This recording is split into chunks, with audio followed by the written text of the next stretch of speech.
ఏదైతే మూసి ప్రక్షాళన పేరుతో కాంగ్రెస్ ప్రభుత్వము ఆ మూసి చుట్టుపక్కల ఉన్నటువంటి ఇండ్లను కూలగొట్టే విధంగా మరి వాళ్ళకి నోటీసులు కావచ్చు ఇవన్నీ ఇవ్వడం జరిగింది. సో దానికి సంబంధించి ఇక్కడ తెలంగాణ భవన్లో కేటీఆర్కి కొన్ని వినతి పత్రం ఇద్దామని, ఎందుకంటే మన కేటీఆర్ కూడా మాట్లాడడం జరిగింది, ఏదైతే బాధితులకు అండగా ఉంటామని చెప్పడం జరిగింది. సో ఇదే అంశంపైన మాట్లాడదాం. బాధితులు కొంతమంది మనతో ఉన్నారు. చెప్పండి మేడం, ఎట్లా చూస్తారు మూసి ప్రక్షాళనకు సంబంధించి వాళ్ళ కలవడానికి వచ్చింది? సార్ మాకు మ్యూసీ రివర్ బ్యూటిఫికేషన్ అని న్యూస్ ఛానల్స్లో డీటెయిల్స్ వస్తున్నాయండి. యాక్చువల్లీ మాకు అందులో ఉన్నామో లేమో కూడా మాకు తెలియదు. గవర్నమెంట్ అఫీషియల్స్ వచ్చి రోజు మా దగ్గర వచ్చి ఎటువంటి విజిట్ చేయలేదు, ఏం లేదు. కానీ వాళ్ళు అలా అలా అలా వెళ్తుంటే ఏదో జరుగుతుంది మా ఇంటికి. ఎందుకంటే మేము మధ్యతరగతి కుటుంబకులు అండి. చిన్నప్పటి నుంచి చదువుకొని పేరెంట్స్ చదివించి ఉద్యోగాలు తెచ్చుకోండి, మంచిగా ఒక స్థాయికి రండి అని మమ్మల్ని పెంచారండి. మామూలు మధ్యతరగతి వాళ్ళు ఏంటి, వాళ్ళు ఒక ఇల్లు కట్టుకోవాలని వాళ్ళకు డ్రీమ్ ఉంటుంది. మేము పైసా కూడపట్టుకొని మంచిగా ఒక చక్కటి ఇల్లు కట్టుకోవాలనుకుంటాం. చక్కటి ఇల్లు పిల్లలు అనుకుంటాం. అలా కట్టుకొని మమ్మల్ని ఎంక్రోచర్స్, వీళ్ళు అక్రమ కట్టుదారులు అంటారు. మేము అక్రమ కట్టుదారులం కాదు. మేము డైరెక్ట్గా గవర్నమెంట్ ఆఫీషియల్స్ దగ్గర మా దగ్గర ఉన్న డాక్యుమెంట్స్తో కట్టుకున్న ఇల్లులండి. మీరు వచ్చి వెరిఫికేషన్ చేసుకున్నా కూడా తెలుస్తుంది. కానీ గవర్నమెంట్ ఇలా అంటుంటే మాకు చాలా బాధేస్తుంది. ఇంట్లో ఎంత భయం ఉంటుందంటే, అయ్యో మా ఇంటికి ఏ రోజు ఏమవుతుందో, బయట ఏదైనా సౌండ్ వస్తుంటేనే మాకు భయం అవుతుందండి. ఏం చెప్పాలి, పిల్లలు ఉంటారు, పెద్దలు ఉంటారు, వాళ్ళు వాళ్ళు బాధపడుతున్నారు. మా ఫేసెస్ చూసేసి వాళ్ళు చాలా బాధపడుతున్నారు. అయ్యో ఈ ఇంటికి ఏమో అయిపోతుందమ్మా, ఎలాగా ఇప్పుడు గవర్నమెంట్ ఎవరి దగ్గరికి వెళ్ళాలండి? మేము మామూలు పీపుల్, మేము బయటికి వెళ్ళి పోలీస్ మొహాలేదు మేము వాళ్ళతో మాట్లాడాలంటే, కానిస్టేబుల్ పక్క నుంచి వెళ్తుంటే వాళ్ళతో మాట్లాడాలంటే భయపడతాం. ఆడపిల్లలు భయపడతారు. మేము ఇలా బయటికి వచ్చాము ఎందుకండి? మాకు ఈ స్థితికి ఎందుకు తీసుకొస్తున్నారు గవర్నమెంట్? మమ్మల్ని ఆదుకోవాల్సింది పోయి మీరు ఇలా చేయడం మీకు ఎంత న్యాయమని నేను అడుగుతున్నాను. మమ్మల్ని ఎందుకు ఇంత కన్ఫ్యూజన్లో పెడుతున్నారు? మీరు క్లియర్గా ఉండండి, పీపుల్ని కూడా క్లియర్గా పెట్టండి. మేము ఎటువంటి పాలనకు మేము అగేన్స్ట్ కాదు, కానీ మమ్మల్ని కాపాడండి. మేము కామన్ పీపుల్, మమ్మల్ని కాపాడకపోతే ఇంకెవరిని కాపాడతారు మీరు?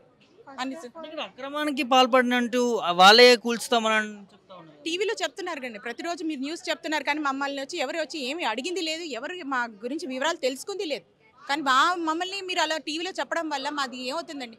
ఇప్పుడు ఏదో మా ఇల్లే ఉందండి, నేను అమ్మాలనుకుంటున్నాను, నాకు ఎమర్జెన్సీ వచ్చింది, అమ్మాలనుకుంటే ఎవరైనా వచ్చి కొనుక్కుంటారండి? నాది ఇప్పుడు నేను కష్టపడి పెట్టిన డబ్బులు, బ్యాంక్లో లోన్లు ఉన్నాయి, అవి ఎవరు తీరుస్తారండి? ఫస్ట్ ఆఫ్ ఆల్ మావి అక్రమాలు కాదండి, మేము చాలా లీగల్గానే తీసుకున్నాం. మరి మాకు ఇట్లా పర్మిషన్స్ ఇచ్చినప్పుడు ఇప్పుడు వాళ్ళ మీద ఎందుకు యాక్షన్ తీసుకోరు? లేనిపోని మా కామన్ పీపుల్ మీద పడితే మేము ఎక్కడ వెళ్తాం? అక్రమాలు ఎవరు అక్రమాలు? వాళ్ళు ఇచ్చిన అక్రమాలు అవేమన్నా? మేము మా కష్టార్జితంతో మేము రూపాయి జమ చేసుకొని కట్టుకున్న ఇల్లు అవి.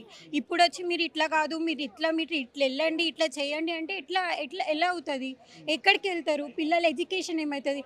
డబుల్ బెడ్రూమ్స్ ఎవరికి కావాలా? డబుల్ బెడ్రూమ్స్ మాకు వద్దా? డబుల్ బెడ్రూమ్స్ మా ఇల్లు మాకు ఉంచితే చాలు. మేము అదే రిక్వెస్ట్ చేస్తున్నాం. మేము ఇప్పుడు అదే రిక్వెస్ట్ కోసం వచ్చాం. ఎందుకు తెలంగాణ భవన్కి రావడం కారణం? అట్లీస్ట్ ఇక్కడ ఏమన్నా మాకు న్యాయం జరుగుతుంది, సార్ హెల్ప్ చేస్తారని ఇక్కడికి వచ్చామండి. కేటీఆర్ దగ్గర అవును, నమ్మకం ఉందా కేటీఆర్ న్యాయం చేస్తారు? ఉంది, సార్ మీద నమ్మకం ఉంది. అందుకే ఇక్కడ ఇంత దాకా వచ్చాము మేము. ఏ మీడియా వాళ్ళు ఇప్పటిదాకా వచ్చి మాకు ఈ ప్రాబ్లం ఏంటి, మీ ప్రాబ్లం ఎవరు వచ్చి అడగలేదు. మాకు ఇప్పుడు అసలు మాది ఉంటుందా, ఏమవుతుంది, నెక్స్ట్ డే ఏంటి పొజిషన్ అన్న స్టేజ్లో మేము ఉన్నాం. మేము గండిపేట మండలం నుంచి వస్తున్నామండి. నోటీసులు ఇచ్చారు అక్కడ? మాకు ఇప్పటివరకు ఏం నోటీస్ రాలేదు. ఎప్పుడు వస్తుందో, ఇట్లా వీళ్ళు వస్తారు, ఇక్కడ నుంచి వీళ్ళు వస్తారు అన్న టెన్షన్లోనే మాది రోజంతా గడిచిపోతుంది. మాకు ఇలాంటి ప్రాబ్లం ఉండొద్దు, మాకు ఏదో ఒకటి క్లియర్గా ఒకటి ఉండాలి. మాకు ఏదన్నా మీరేం చెప్తారు? సార్ అదే సార్ మెయిన్ అందుకనే మాకు బాధ వేస్తున్నది ఏంటంటే, ఎక్కడ చూసినా మమ్మల్ని కబ్జాదారులు కబ్జా చేసుకుని, భూ కబ్జా చేసుకుని వీళ్ళు ఇల్లు కట్టుకున్నారు, వీళ్ళు ఇచ్చేస్తున్నారు. సో హైదరాబాద్ వస్తున్నారు, మూసీ వాళ్ళు వస్తున్నారు, వాళ్ళ దీనికోసం అన్ని మెజర్మెంట్ తీసుకుంటున్నారు, అవి ఇవి అని చెప్తున్నారు సార్. మమ్మల్ని ఏదో బఫర్ జోన్లో ఉంటున్నామని చెప్తారు. బఫర్ జోన్లో ఉన్న వాళ్ళది ఇల్లులు తీసేసుకుని వాళ్ళు ఏదో దీనికోసం ఇచ్చేస్తారు సార్. ఫస్ట్ ఏమో 30 మీటర్స్ అన్నారు, తర్వాత 50 మీటర్స్ అంటున్నారు, ఇప్పుడు లేటెస్ట్ న్యూస్ ఏమో 100 మీటర్స్ అంటున్నారు. అసలు మేము ఎందులో ఉన్నామో మాకు అసలు ఏం అర్థం కావట్లేదు. ఒక క్లారిఫైగా ఒక్కటి, ఈ ప్రాజెక్ట్ ఇంత, ఈ ప్రాజెక్ట్ ఇలా చేస్తున్నాము మీకు ఇలా అని మాకు ఇప్పుడు వచ్చి ఎవ్వరు రాలేదు, ఎవరు ఏం చెప్పట్లేదు. ఆ న్యూస్లో ఏమో ఒకరోజు ఏమో ఇది అంటారు, ఒకరోజు అది అంటారు, మాకు క్లారిటీ లేదు. మేము ఏం చేయాలి? మేము ఎటు వెళ్ళాలి? బాబుని తీసుకొని వచ్చాం సార్. నేను ఒక హౌస్ వైఫ్ని. ఇప్పుడు నాకు అసలు బయటికి వెళ్ళడం తెలియదు, ఏమీ తెలియదు. నా ఇల్లు కాపాడుకోవడం కోసం నా పిల్లని పట్టుకొని వచ్చాను ఇక్కడికి ఈరోజు. పిల్లల పరిస్థితి రోడ్డునే కదా సార్, ఈఎంఐలు కట్టుకుంటున్నామా నెల నెల. మరి మాకు ఎలా ఇచ్చారు సార్ గవర్నమెంట్? అన్ని మాకు ఎల్ఆర్ఎస్ ఉంది, బ్యాంక్ వాళ్ళు మాకు లోన్ ఇచ్చారు. లోన్ మీకు ఎలా అన్ని స్టెప్స్ దాటితేనే కదా సార్ మాకు లోన్ ఇచ్చేది. వాళ్ళు ఒక 50 lakhs ఇస్తున్నారే అనుకుందాము, లోన్స్ మొత్తం క్లియర్ అయితేనే కదా మాకు లోన్స్ వచ్చేవి. ఎట్లా ఇచ్చారు? ఎల్ఆర్ఎస్ వచ్చింది మాకు, అన్నీ ఎట్లా? మరి ఇప్పుడేమో ఏందేందో చెప్తున్నారు. ఒకవైపు ప్రజాపాలన అన్నారు, ఇప్పుడు అదే పేదోళ్ళని మరి ఇల్లు కూలగొట్టి రోడ్డుకి ఇస్తున్న పరిస్థితి. ఏమో సార్, మాకు ఎవరు ఏం చేసినా కానీ సార్ మేమైతే మమ్మల్ని అయితే ఎవరు వచ్చినా ఏం చేయట్లేదు సార్. కనీసం వచ్చి మాట్లాడాలి కదా సార్, మాకు క్లారిఫికేషన్ ఇవ్వాలి కదా ప్రజలకి. ఇదిగోండి మీరు ఈ జోన్లో ఉంటే మీకు ఇది, ఈ జోన్లో ఉంటే మీకు ఇది. ఇప్పుడు వరకు ఎక్కడైనా మీకు చూసారా సార్ మీరైనా? ఏమో సార్, ఇదిగో ఇది పరిస్థితి ఇక్కడ. పిల్లల్ని తీసుకొని ఇదిగో ఇట్లా మేము మార్నింగ్ 6:30కి వచ్చాం. ఏదో కొంచెం మా గోడు వెళ్ళబోసుకోవడానికి అప్పటి నుంచి ఇట్లానే కూర్చోబెట్టుకొని ఫాలో అప్ అవుతా కూర్చో. చాలా మంది ప్రతిపక్షాలు ఉన్నాయి, ఎందుకు బీఆర్ఎస్ పార్టీ కేటీఆర్ కలవడానికి? మాకు చెప్పారు కదా సార్, ఏదన్నా ఉంటే నా దగ్గరికి రండి అమ్మా అని, ఏదన్నా మా గోడు వింటారేమోనని వచ్చాం సార్, అంతే. ఎట్లా మేడం మరి ఇదే విధంగా కొనసాగితే ప్రభుత్వం పేదల పరిస్థితి ఏంది రేపటి? సార్ మేము ఏ పొలిటీషియన్స్కో ఏ పార్టీకో దేనికో మేము అగేన్స్ట్ కాదు సార్. మేము ఇక్కడ వచ్చిందల్లా ఒక్కటే మా బాధని చెప్పుకోవడానికి. రేపు ఇప్పుడు మీరు చెప్తారు బఫర్ జోన్ అని చెప్పేసి మీరు ఏవో నోటీస్ ఇచ్చి దాన్ని ఏమో కూలగొట్టడానికి ఏదో ట్రై చేస్తారు. ఆ తర్వాత ఏంటి మా సిచ్యువేషన్ ఏంటి అని తలుచుకుంటుంటే భయం వేస్తుంది సార్ మేము. ఎందుకంటే ఒక పక్క బ్యాంక్ వాళ్ళు చెప్తారు అది కుల్లగొట్టినా మీరు ఈఎంఐస్ కట్టాల్సిందే అని చెప్పేసి. ఇప్పుడు మాకు 2035 దాకా ఈఎంఐ ఉంది సార్. ఇప్పుడు నేను ఇల్లు లేని దానికి ఈఎంఐ కట్టాలా, లేదంటే నా పిల్లల ఎడ్యుకేషన్ కోసం సేవ్ చేసుకోవాలా, లేదా నా రిటైర్మెంట్ టైంకి ఇప్పుడు నేను ఎంతసేపు ఇంకొక 10 ఏళ్ళు మేము పని చేసుకుంటాము సార్. ఆ తర్వాత ఎవరు ఎలా సార్? మా దాచుకున్న డబ్బులే కదా మాకు ఉంటుంది. ఇప్పుడు ఇల్లు లేదు, జాబ్ లేదు, ఏది లేకపోతే మేము ఇంకా ఎక్కడ మాకు అదే ఆ పానిక్ స్టేట్లో ఉన్నాం సార్. మాకు ప్లీజ్ మాకు మా ఇళ్ళలో ఉంచండి. ఏం మీకు బ్యూటిఫికేషన్ చేసుకోవాలా సార్? చెయ్యండి సార్, వీఆర్ వెల్కమ్. బట్ చాలా క్రియేటివ్ ఐడియాస్ ఉంది సార్. మన యంగ్స్టర్స్ ఉన్నారు, మన ఇండియాలో ఎంతమంది యంగ్స్టర్స్ ఉన్నారు సార్. అడగండి సార్, ఎంత క్రియేటివ్ ఐడియాస్ ఇస్తారు మీకు. ఏది స్పాయిల్ అవ్వకుండా ఉన్న దాంతోనే మీకు మంచి స్ట్రక్చర్ వేసిస్తారు. దాంతో మీరు డెవలప్ చేయండి. ఇంకా అందులో ఇంకా పేరు ఎక్కువ వస్తుంది సార్. ఏదొకటి స్పాయిల్ చేయకుండా ఉన్న దాంతో చేశారని ఇంకా పేరు ఎక్కువ వస్తుంది. సో దానివల్ల మాలాంటి కామన్ పీపుల్కి ఎఫెక్ట్ చేయకండి సార్. మేము చాలా బాధపడుతున్నాం. బాధ కన్నా భయం ఎక్కేస్తుంది సార్. ఎక్కడికి వెళ్ళాలి ఏంటి ఏం తెలియట్లేదు మాకు. సో అందుకే అందరినీ రిక్వెస్ట్ చేసుకుంటున్నాం. అండ్ మోరోవర్ ప్లీజ్ ఒక్కటే మేము అడుగుతున్నది అందరినీ, కబ్జాదారులు ఇది చేసినారు అని అలా అస్సలు చెప్పకండి. మేము చాలా కష్టపడి పైకి వచ్చిన వాళ్ళం సార్. మా పిల్లలకి ఇప్పుడు మమ్మల్ని ఇలా మీడియాలో చూపిస్తుంటే పిల్లలు ఏమనుకుంటారు చెప్పండి? అరే మా పేరెంట్స్ ఇలాంటి వాళ్ళు, మనం కూడా ఇలాగే అవుదామని అనుకోరా సార్? ప్రభుత్వం కూడా అక్రమానికి పాల్పడితే కబ్జాదారులే అని చెప్పి మాట్లాడుతూ ఉంటారు. అదే సార్ అంటున్నా, ఎవరు అలా అనకండి సార్. ఎవరైనా సరే, ఈవెన్ మీడియా కానీ పొలిటీషియన్స్ కానీ ఎక్కడ గవర్నమెంట్ కానీ ప్లీజ్ అలా అనకండి. ఎందుకంటే మేము ఎందుకు సరే సార్ ఇప్పుడు ఈ ప్లేస్ ఉంది సార్, నేను వచ్చి ఇక్కడ హట్టు వేసుకొని నేను ఇక్కడ ఉన్నంటే అప్పుడు నన్ను కబ్జాదారులు అనండి సార్. మేము అన్ని లీగల్గా తీసుకున్నాం సార్ కదా సార్. అన్నిటికన్నా మాకు అన్నీ ఉన్నాయి. ఇప్పుడు అన్నిటికన్నా మెయిన్ బ్యాంక్ లోన్ ఎలా ఇస్తుంది సార్ మనకు? మన దీనికి లోన్స్ ఎలా ఇస్తుంది? అండ్ ఉత్తునే ఇప్పుడు పర్సనల్ లోన్ తీసుకోవాలన్నా మనం చెక్ చేస్తారు. అలాంటిది ఇంత పెద్ద ప్రాపర్టీస్కి వాళ్ళు లోన్ ఇవ్వాలంటే అన్ని లక్షలు, 1-2 లక్షలు కాదు, అన్ని లక్షలు ఇవ్వాలంటే వాళ్ళు లాస్ అవుతారని చెప్పి కదా వాళ్ళు అన్ని బ్యాక్గ్రౌండ్ వెరిఫికేషన్ చేసుకుంటారు.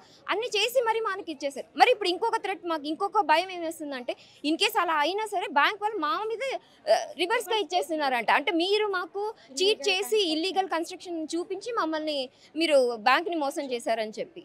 బ్యాంక్ని మేము ఎలా మోసం చేస్తారు సార్? సార్ మమ్మల్ని మాకు ఒక జాబ్ దొరకాలన్నా మాకు బ్యాక్గ్రౌండ్ వెరిఫికేషన్స్ ఎన్ని ఉంటాయి కదా సార్?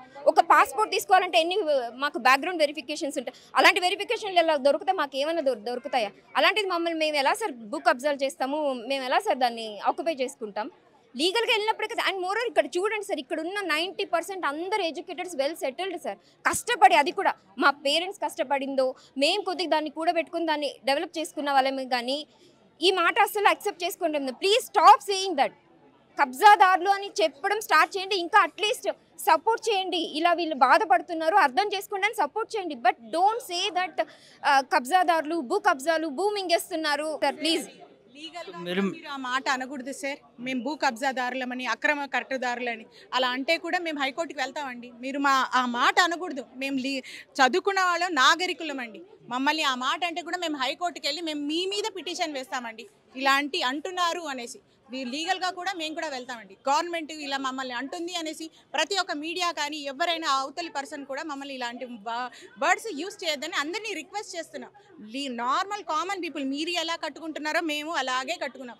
మీ దగ్గర ఎటువంటి డాక్యుమెంట్స్ ఉన్నాయి, మా దగ్గర కూడా అటువంటి డాక్యుమెంట్సే ఉన్నాయి. ఇతర ఎక్స్ట్రా ఏమీ లేవు, అలాగే లేవు. సేమ్ మీరు ఎలా కొనుక్కుంటున్నారో మేము కూడా అలాగే ఉన్నాం. నార్మల్ పీపుల్కి మీరు సహాయం చేయాలి, గవర్నమెంట్ సహాయం చేయాలి. ప్రతి ఒక్క పార్టీస్ని నేను రిక్వెస్ట్ చేస్తున్నాను, please come and save us. ఇప్పటివరకు కూడా కూల్చారు కదా మేడం, దానిపైన మీ స్పందన ఏంటి? కూల్చలేదండి, కానీ ముందే ఇలాంటి కొన్ని చోట్ల అంటే మూసీ పరివాహక ప్రాంతం సార్, మీద హైడ్రా కాదు, అంటే ఈ లేక్స్ అవన్నీ కాదు, మాది మూసీ పరివాహక ప్రాంతిత బాధితులం మేమందరం. సో మేము ఆ లేన్లో ఉన్నాము.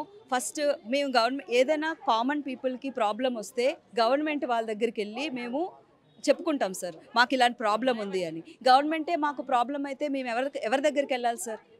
అది మా బాధ. మమ్మల్ని ఫస్ట్ 9 మీటర్స్ అని, 30 మీటర్స్ అని, 50 మీటర్స్ అని, 100 మీటర్స్ అని ఎన్నెన్నో పుకార్లుగా కావచ్చు. ఏం జరుగుతుందో మాకు అసలు క్లారిటీ లేదు. మాకు నెక్స్ట్ రేపు ఏమవుతుందో అని కూడా మాకు ఏం జరుగుతుందో మాకు తెలియకపోతుంటే మా దగ్గర అన్ని డాక్యుమెంట్స్ పెట్టుకుని మేము లీగల్గా SBI బ్యాంక్ లోన్ ఇచ్చి టెక్నికల్ ఆఫీసర్స్ అందరూ మా దగ్గర అన్ని శాంక్షన్ చేసి అప్రూవల్స్ చేసి ఇప్పుడు వచ్చి ఇలాంటి ఒక్క స్టేట్మెంట్ అందరికీ ఏమో ఆ రివర్ బెడ్లో ఏమన్నా అలా కొన్ని అక్రమాలు వాళ్ళు చేసి ఉండొచ్చు, కానీ మిగతా బఫర్లో ఉన్న వాళ్ళందరినీ కూడా కబ్జా చేస్తున్నారు, వీళ్ళు తీసేయాలి, ఇలాంటి మాటలు దయచేసి మా దగ్గర అనకండి. మేము ఎప్పుడు లా అబైడింగ్ కన్స్యూమర్స్.